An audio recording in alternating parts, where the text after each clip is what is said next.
음속의 12배로 날아오는 물체가 당신을 향해 올 때 실제로 경고를 얼마나 미리 받을 수 있을까요? 결국 얼마나 떨어져 있느냐에 따라 다르지만 오래 걸리진 않을 겁니다. 당신이 어디에 있고 누가 발사하느냐에 따라 답이 다를 수 있습니다. 전화 한 통 할 시간일 수도 아예 없을 수도 있습니다. 이 무기는 최근 몇 년 전까지만 해도 실제로 운용되지 않았던 무기입니다. 이제는 극초음속 미사일입니다. 이 단어는 그 의미를 완전히 알지 못하는 사람들이 자주 사용하곤 합니다. 그러니 먼저 분명히 짚고 넘어가겠습니다. 극초음속이란 마하5, 즉 음속의 5배보다 빠르다는 뜻입니다. 마하5가 어느 정도인지 궁금하시죠? 해수면에서는 약 시속 6200km입니다. 아니면 제가 표현하자면 정말 엄청나게 빠른 속도죠. 하지만 아무리 빠르다고 해도 빠른 미사일 자체는 새로운 것이 아닙니다. 대륙간 탄도미사일은 1950년대부터 상층 대기에서 극초음속으로 날아다니고 있습니다. 새로운 세대 미사일의 차이점은 사람들이 극초음속 미사일이라 할 때 주로 기동성을 의미한다는 점입니다. 기존 탄도미사일은 이 미사일들은 위로 올라갔다가 아래로 떨어지는 예측 가능한 궤적을 따라 마치 비싸고 위험한 크리켓공 같습니다. 추적과 낙하 지점 계산이 가능합니다. 그리고 미사일 방어 시스템이 괜찮다면 적절한 시간에 적절한 위치에 요격 미사일을 배치해서 많은 피해를 막을 수 있습니다. 쉽죠? 사실은 아니요, 엄청나게 복잡하죠. 하지만 제 말이 뭔지 아시겠죠? 충분히 쉬운 일입니다. 그렇죠? 피터, 당신도 할 수 있겠죠? 그렇지 않나요? 극초음속 활공체는 그 점을 바꿉니다. 일반 탄두처럼 로켓에 의해 상승하거든요. 하지만 그 다음에는 이렇게 예측 가능한 곡선을 따라 떨어지는 대신에 활공을 하게 됩니다. 상승할 수도 있고 방향을 틀 수도 있으며 상층 대기를 활공하며 추적하기 어려운 고도와 요격하기 힘든 속도로 이동할 수 있습니다. 이것은 돌을 던지는 것과 물수제비의 차이와 비슷하지만 이 돌은 물수제비 도중 호수 반대편으로 방향을 바꿀 수 있다는 점이 다릅니다. 그래서 더 나은 비유가 필요할 것 같네요. 여러 나라들이 이 기술을 개발하고 있는데 미국, 러시아, 중국 등이 있습니다. 그리고 이제 아주 열정적인 자국 국영 언론에 따르면 북한도 이 기술을 개발하고 있다고 합니다. 2025년 1월 평양은 화성 16나라고 불리는 신형 중거리 극초음속 탄도미사일의 시험 발사에 성공했다고 발표했습니다. 2단계 고체연료 로켓으로 길이는 약 21m이며 7축 이동식 발사대에 실려 있고 쐐기 모양의 활공체가 탑재되어 있습니다. 북한 매체는 이 활공체가 동해상공을 비행하는 동안 마하 12에 도달했다고 주장했습니다. 이는 따로 설명할 필요가 없습니다. 하지만 이는 음속의 12배로 정말 빠른 속도입니다. 대략 시속 14,700km에 해당합니다. 그 속도라면 영국 해협을 꽤 멀리 건널 수 있습니다. 가장 먼 거리는 아니지만 꽤 먼 거리입니다. 12초면 되고 런던에서 에든버러까지는 약 6분 만에 이동할 수 있습니다. 화성 16나가 실제로 북한이 주장하는 모든 것을 할 수 있는지는 상당한 논란의 여지가 있습니다. 여기는 조선민주주의인민공화국이니까요. 그들은 선전을 정말 좋아하죠.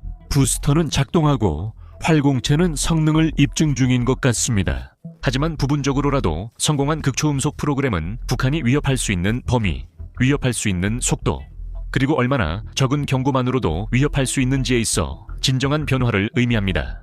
오늘 우리는 포괄적인 국제 제재를 받고 있고 경제 규모가 중간 규모 도시들보다도 작은 한 나라를 살펴볼 것입니다. 그 나라는 세계 최고 수준의 방어망을 뚫을 미사일을 개발했습니다. 물론 북한이 하루아침에 극초음속 미사일을 보유한 건 아니지만 원했을 것입니다. 여기까지 오기까지는 수십 년에 걸친 노력과 초창기에는 많은 외국의 도움이 필요했고 오래전에 핵무기와 그것을 운반할 수단이 어떤 대가를 치르더라도 가치 있다고 결정한 정권이 있었습니다. 모두가 배고파도 솔직히 좋지는 않지만 한편으론 영리한 선택입니다. 핵 보유국이 된 건 정말 다릅니다. 이 이야기는 1970, 80년대 평양이 이집트와 소련에서 스커드 미사일을 들여오면서 시작됩니다. 이 미사일은 1950년대 설계된 단거리 액체연료 로켓이었습니다. 최첨단 기술은 아니었지만 남한을 위협하기에는 충분했고 정권이 기반을 다지는 데 도움이 되었습니다. 북한의 이야기입니다. 북한의 기술자들은 스커드 미사일을 연구하고 복제하고 개조했으며 결국 자체적으로 미사일을 생산하기 시작했습니다. 1990년대에 이르러 북한은 이란과 파키스탄 같은 나라에 미사일을 수출하고 있었습니다. 이는 북한이 얼마나 빠르게 학생에서 공급자로 변모했는지를 보여줍니다. 하지만 액체 연료에는 몇 가지 문제가 있습니다.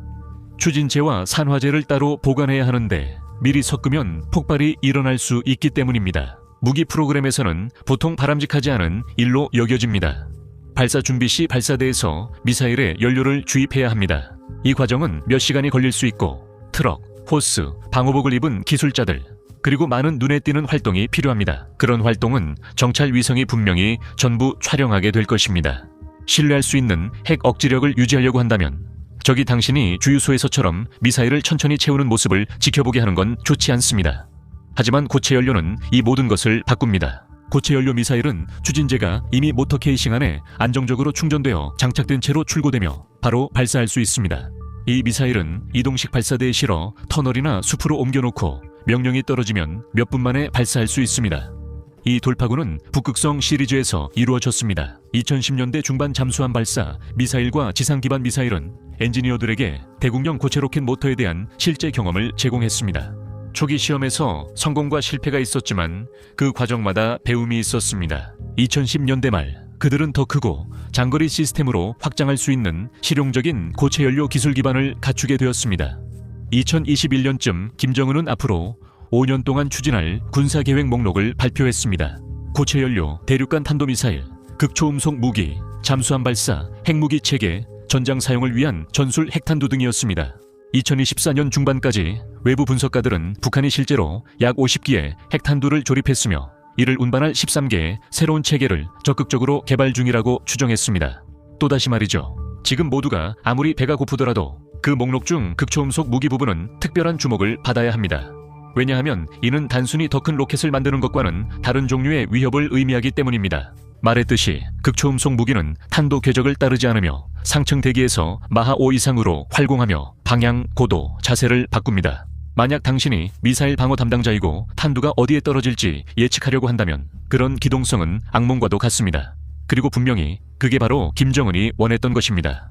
명칭이 혼란스러울 수 있어 정리해드리겠습니다. 괜찮으시죠? 2020년 10월 북한은 평양에서 열린 퍼레이드에서 엄청나게 거대한 액체연료 대륙간 탄도미사일 ICBM을 선보였습니다. 분석가들은 처음 그 미사일을 화성 16으로 불렀으나 이후 공식적으로 화성 17로 지정됐습니다. 2023년 11월 북한 관영 매체는 새로운 중거리 탄도미사일을 위한 고체연료 로켓 모터의 지상시험에 성공했다고 발표했습니다. 2024년 1월에는 비행시험을 진행 중이었습니다. 첫 번째 버전은 진정한 극초음속 활공체가 아니라 기동성 재진입체를 장착하고 있으며 외부 분석가들에 의해 보통 화성 16A라고 불립니다. 상단에 극초음속 활공체가 장착된 버전은 화성 16B가 되었습니다. 2024 연초까지 북한은 중거리까지 도달할 수 있는 고체연료 부스터, 극초음속 무기를 개발하라는 정치적 명령, 그리고 점점 더 인상적인 미사일을 제작해온 단연간의 경험을 갖추고 있었습니다. 북한이 그 다음으로 원했던 것은 일본에서 괌, 그리고 그 너머까지 태평양 전역의 미군 기지를 위협할 수 있는 시스템이었으며 미사일 방어 담당자들에게는 가능한 한 짧은 시간과 최대한의 불확실성을 주는 것이었습니다. 그 공백을 메우기 위해 화성 16B가 설계된 것입니다. 이제 이 무기가 실제로 어떻게 생겼는지 이야기해봅시다. 왜냐하면 공학적 설계가 북한이 무엇을 달성하려고 하는지 많은 것을 말해주기 때문입니다. 화성 16B는 약 21m 높이로 런던 2층 버스 2대를 앞뒤로 세운 길이와 비슷합니다.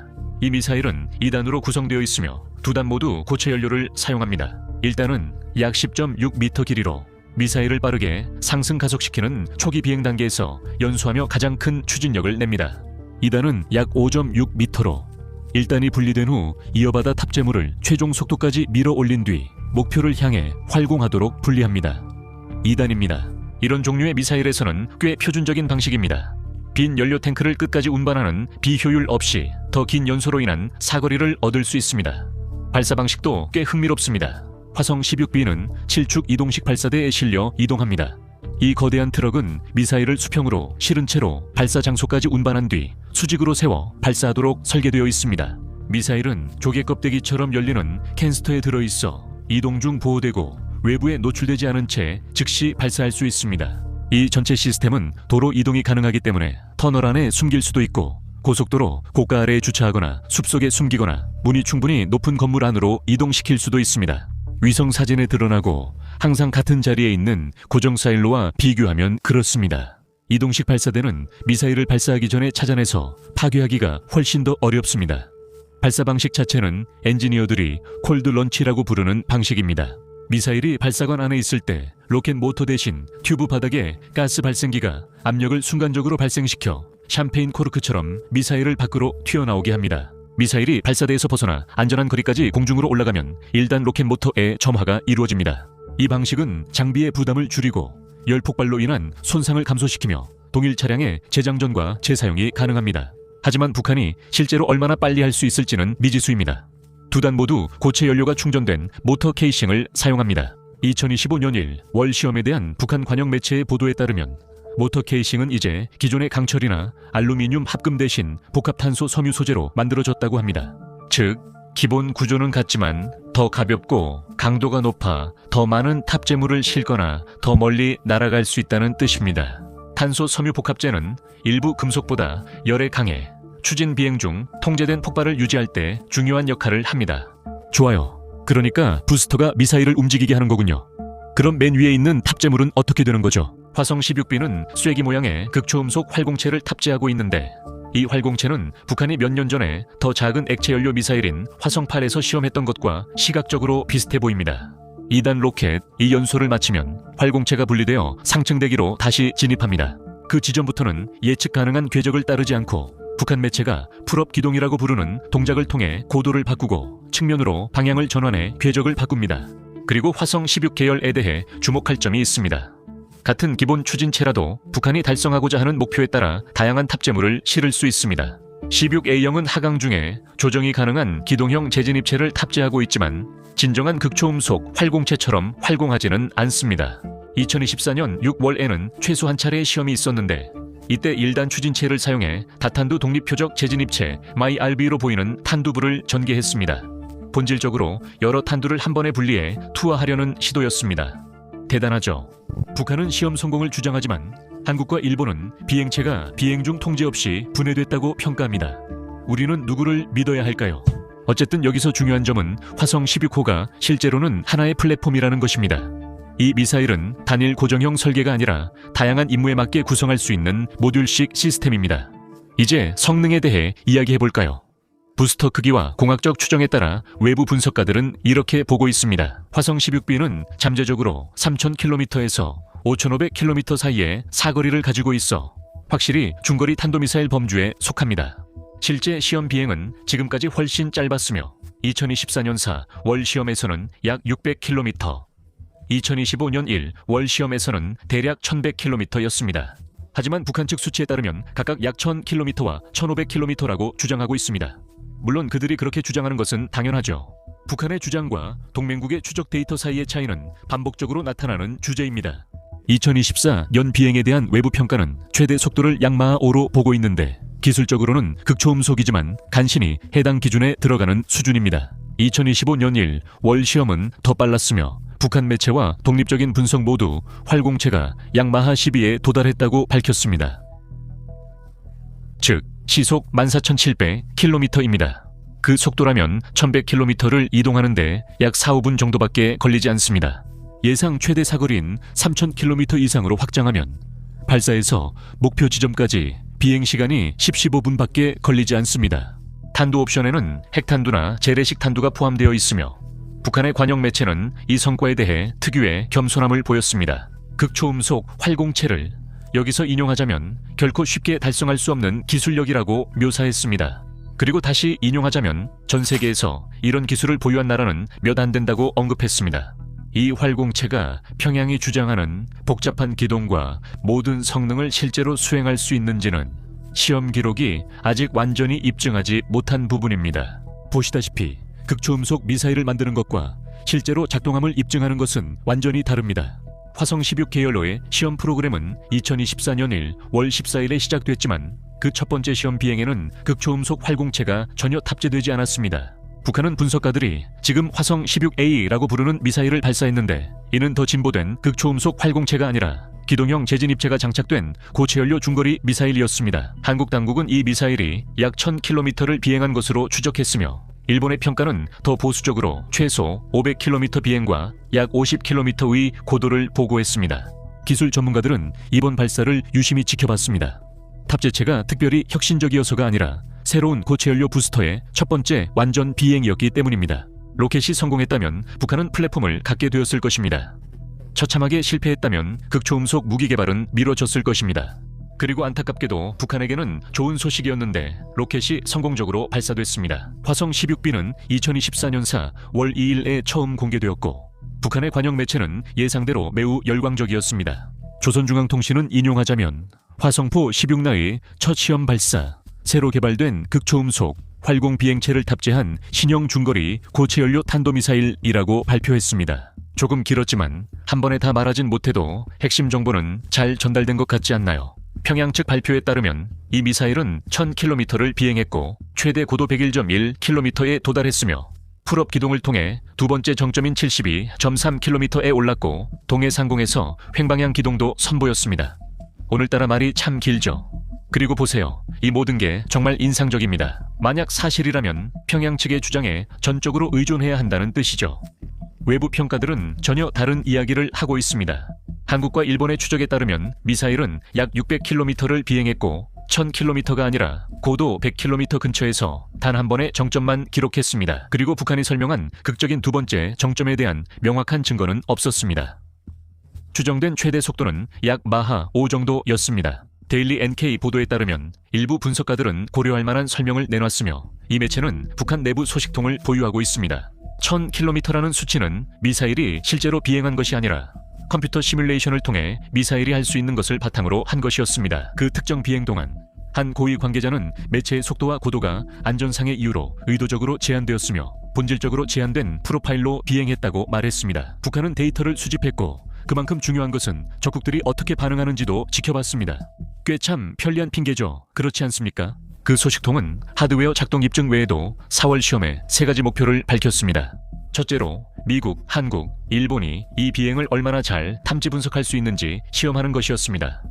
본질적으로 그들의 정보 수집 능력에 대한 정보를 얻는 것이죠. 둘째로 동맹국 레이더가 기동하는 극초음속 표적을 신뢰성 있게 추적할 수 있는지 의문을 제기한 점입니다. 시험이 미미해도 억제력 측면에서 의미가 있습니다. 셋째, 괌, 하와이, 오키나와 미군 기지가 이제 잠재적 타격 범위에 들어왔다는 메시지를 전달하는 것이었습니다.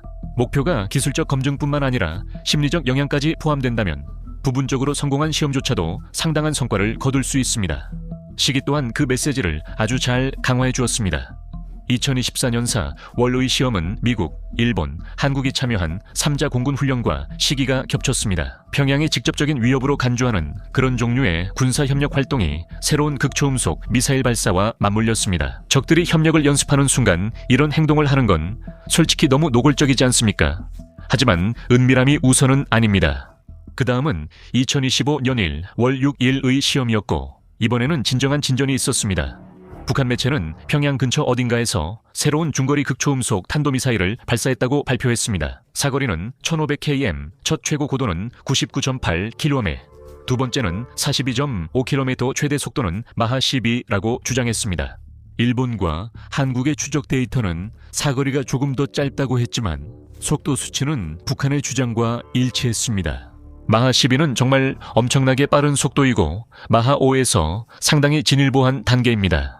전 미국 정보 당국자이자 현재 38노스에서 북한 미사일을 분석하는 반 디펜은 1월 시험 이후 상황을 절반의 성공이라고 표현했습니다. 그는 고체 연료 부스터가 잘 작동해 북한이 실전 배치할 수 있다고 주장했습니다. 유용한 사거리에서 작동하고 유용한 속도에 도달하며 이동식 발사대 덕분에 생존성도 갖추고 있습니다. 평양은 그 부스터 위에 탑재된 극초음속 활공체를 원하는 것입니다. 하지만 북한이 주장하는 모든 첨단 기동 능력을 아직 입증하지는 못했습니다. 국영 매체에서 언급된 복잡한 풀업, 횡방향 기동, 그리고 장거리 활공 비행은 아직 관측된 사실이 아니라 주장에 불과합니다. 반 디펜은 이 극초음속 활공체가 완전히 성숙한 체계로 간주되기 전에 몇 차례 더 성공적인 시험이 필요할 것이라고 지적합니다. 2025년 1 월 시험 애도 기술 업그레이드가 적용됐다고 전해졌습니다. 북한 매체는 속도 사거리 한계 극복 외에도 새 탄소 섬유 모터 케이싱과 최신 유도 기술을 언급했습니다. 외부 분석가들은 발사 영상과 텔레메트리 추정치만으로는 한계가 있지만 그들이 평가할 수 없는 부분이 바로 그것입니다. 북한은 반복적으로 빠른 실험을 통해 매번 배우며 최근 인류 2년 사이 격차를 빠르게 줄이고 있습니다. 그 시험과 관련된 정치적 메시지는 예상했던 만큼 절제되어 있지 않았습니다. 다시 말해 전혀 절제되지 않았습니다. 북한의 성명은 이번 발사를 자국의 이익을 지키기 위해 인용하자면 어떤 수단이든 완전히 사용할 준비가 되어 있다는 것을 보여주는 시위로 규정했습니다. 이 발언은 워싱턴, 도쿄, 서울을 정조준한 것이었습니다. 화성 16B가 실제로 분쟁에서 실전 배치가 가능한지는 여전히 논란의 여지가 있습니다. 북한이 모두가 자신들이 준비되어 있다고 믿길 원하는지는 그 부분은 정말로 분명해 보입니다. 놀랄 일도 아닙니다. 이제 중거리 탄도미사일이라는 용어는 군비 통제 분야에서 구체적인 정의를 가지고 있습니다. 사거리가 3,000km에서 5,500km 사이인 미사일을 말합니다. 화성 16B의 부스터 크기와 일반적인 공학 원칙을 바탕으로 CSIS의 분석가들은 추정합니다. 모든 것이 최적으로 작동한다면 이 시스템은 그 범위의 상한선인 약 5,500km까지 도달할 수 있을 것으로 보입니다. 하지만 지금까지 모든 시험 비행은 약 1,100km로 훨씬 짧았습니다. 또한 해당 시험 비행들은 최대 사거리 시연이 아니라 안전과 데이터 수집을 위한 제한된 프로파일이었던 것 같습니다. 일부 분석가들은 만약 이 미사일이 실제로 IRBM 거리까지 도달하지 못한다면 극초음속 활공체를 탑재하더라도 운용상 준중거리 미사일에 더 가까울 수 있다고 주장했습니다. 이 구분은 조약 목적이나 위협 평가에 있어 중요하지만 기술적으로 어떤 범주에 속하든 근본적인 기술 자체는 여전히 우려스럽습니다. 이 모든 점을 염두에 두고 이제 지도를 한번 그려볼까요? 평양을 중심점으로 잡고 큰 원을 그린다고 생각해보세요. 반지름이 3,000km인 원을 그리면 일본 전역, 오키나와의 미군 기지를 포함한 모든 주요 섬의 미군 기지가 다 포함됩니다. 이 반지름을 4,000km로 늘려보세요. 그러면 괌에 닿게 되는데 여기엔 앤더슨 공군 기지와 괌 해군 기지가 있습니다. 두 곳 모두 한반도 분쟁 시 미국 대응에 중요한 전진 기지입니다. 반지름을 5,500km까지 넓히면 필리핀의 일부, 극동 러시아의 일부, 그리고 잠재적으로 알래스카 서쪽 끝에 있는 알류샨 열도까지 닿게 됩니다. 이것이 바로 위협 범위입니다. 화성 16나는 이 위협 범위에 맞춰 설계된 미사일입니다. 아직은 미국 본토는 아니지만 태평양에서의 어떤 충돌에서도 미군 전략가들이 의존할 기지, 동맹국, 그리고 전진 배치 지역들이 그 범위에 들어갑니다. 괌은 폭격기, 잠수함, 그리고 몇 시간 안에 한반도로 힘을 투사할 수 있는 군수 인프라를 보유하고 있기 때문에 북한의 선정과 군사 계획에 반복적으로 등장합니다. 괌을 위협에 노출시키는 것이죠. 이것은 관련된 모든 사람들의 계산을 바꿔놓습니다. 미사일 방어 체계는 분명한 이유가 있어서 존재합니다. 극초음속 무기가 이 체계들을 어떻게 복잡하게 만드는지 이야기하기 전에 이러한 시스템이 어떻게 작동하는지 이해할 필요가 있습니다. 이지스, 사드, 패트리어트와 같은 시스템의 기본 원리는 간단합니다. 가능한 한 빨리 발사를 탐지하고 궤적을 추적하며 미래의 어느 시점에 그것이 어디에 있을지 예측하는 것입니다. 정확한 순간에 그 지점에 요격 미사일을 배치합니다. 바붐. 그리고 그걸로 끝입니다. 간단하죠? 개념적으로는 정말 단순합니다. 실제로는 매우 정교한 레이더, 순식간에 계산하는 컴퓨터, 그리고 한 발에 수백만 달러가 드는 요격 미사일이 필요합니다. 그리고 말도 안 되게 빠른 속도로 움직이는 표적을 맞춰야 합니다. 기존 탄도미사일의 예측 가능한 궤적에 대해 이 시스템들은 시험 단계와 실제 분쟁 상황에서 상당한 성공을 거뒀습니다. 얼마나 많은 미사일이 날아오는지, 얼마나 많은 경고 시간이 있는지, 그리고 레이더가 교란 장치나 파편 속에서도 계속 추적할 수 있는지에 따라 달라집니다. 그렇다고 해서 요격이 불가능한 것은 아닙니다. 미국 당국자들은 극초음속 무기를 막을 수 없다고 하지 않고 요격이 까다롭다고 신중히 표현합니다. 하지만 이는 방어자가 미리 예측하지 못하고 계속 추적해야 하며 반응 시간이 짧아진 비행 후반에 결정해야 하고 더 넓은 목표 지점을 커버하려 더 많은 요격 미사일을 쏴야 할 수도 있다는 의미입니다. 경고 시간이 이미 몇 분 단위로 측정되는 괌과 같은 곳에서는 이러한 복잡한 요소들이 엄청나게 중요합니다. 앞으로 오픈소스 분석가들은 화성 16 플랫폼, 이 더 먼 거리를 도달할 수 있게 업그레이드 될 수 있다고 전망했습니다. 북한 엔지니어들이 복합 소재로 구조 중량을 줄이고 추진제를 개선하면 같은 부스터 구조로도 6,000, 8,000km 사거리를 달성해 대륙간 영역에 진입할 수 있습니다. 그것은 입증된 사실보다는 예상에 가깝습니다. 하지만 2024년 6월 MIRV 실험은 이런 업그레이드를 염두에 둔 것으로 보입니다. 다탄두 각계 목표 재진 입체는 미사일 방어 시설에 특히 유용할 수 있습니다. 단일 미사일로 여러 레이더 기지나 요격 포대를 동시에 위협할 수 있기 때문입니다. 38노스와 CSIS의 분석가들에 따르면 전략적 분석에 따르면 기술이 성숙하더라도 극초음속 활공체를 장착한 화성 16B가 대규모로 배치되지는 않을 것입니다. 이 무기들은 비용이 많이 들고 기술적으로도 까다로우며 그 이점은 주로 미사일 방어 레이더나 주요 군사기지와 같은 특정 고가치 표적에만 해당됩니다. 북한의 무기고에 있는 많은 부스터들은 단순하고 기동 재진 입체나 항구, 비행장, 물류 거점 등을 겨냥한 재래식 탄두를 탑재할 가능성이 더 높습니다. 극초음속 활공체 탑재형은 방어망을 뚫고 서태평양에서 미국의 힘을 투사할 수 있게 해주는 표적을 타격하기 위해 설계된 특수 도구입니다. 평양에서 점점 더 넓어지는 그 원안에 살고 있는 사람들, 즉 도쿄, 오키나와, 괌 또는 그보다 더 먼 곳에 사는 사람들에게는 사거리 범위나 활공체 성능에 대한 기술적 논쟁이 다소 학문적인 문제에 불과합니다. 중요한 것은 도발적인 행동의 역사를 가진 핵무장 국가가 기존 방어체계의 신뢰성을 떨어뜨리고 경고 시간을 대폭 단축하도록 특수 설계된 미사일을 개발하고 있다는 점입니다. 실제로 2024년 7월에 북한은 화성 16B를 담은 우표를 발행했는데 이런 기념 행위는 보통 우주 업적이나 주요 기념일에만 하는 것입니다. 미사일 프로그램이 국가 정체성의 핵심에 있다는 것을 알리고 싶다면 그것을 우표에 올리는 것보다 더 분명하게 할 수 있는 방법은 거의 없을 것입니다. 그리고 보시다시피 이에 대한 국제사회의 반응은 예측 가능했지만 대체로 실질적인 효과는 없었습니다. 영국, 일본, 대한민국, 그리고 미국 모두가 이번 실험을 유엔 안전보장이사회 결의 위반이자 지역 안보에 대한 위협이라고 규탄했습니다. 그 결의안들은 북한이 탄도미사일 기술을 개발하는 것을 금지하고 있지만 집행수단은 상당히 제한적이고 이전의 제재들도 북한을 완전히 막지는 못했습니다. 그렇지 않습니까? 또한 외부의 지원 문제도 있습니다. 2025년 워싱턴 포스트의 보도에 따르면 러시아가 북한의 미사일과 드론 능력 확장에 도움을 주고 있었던 것으로 나타났습니다. 이는 평양이 러시아의 우크라이나 전쟁을 위해 포탄과 기타 군사 지원을 제공하고 모스크바가 기술 전문 지식과 어쩌면 장비까지 보답하는 더 넓은 관계의 일부입니다. 양국 정부가 세부를 공개하지 않아 기술 이전의 구체적 성격은 여전히 불분명합니다. 하지만 서방 분석가들 사이에서는 러시아의 지원이 북한이 혼자 힘으로 하는 것보다 더 빠르게 격차를 좁히는 데 도움이 될 수 있다는 우려가 있습니다. 특히 고체 연료, 유도 시스템, 그리고 신뢰할 수 있는 다탄두 운반 시스템을 만드는 까다로운 분야에서 그렇습니다. 현재 이 모든 것은 법정 증거로 확인된 것은 없습니다. 하지만 북한의 능력 향상과 러시아 북한 관계가 가까워진 시점은 결코 눈에 띄지 않을 수 없었습니다. 그리고 물론 실험은 계속되고 있습니다.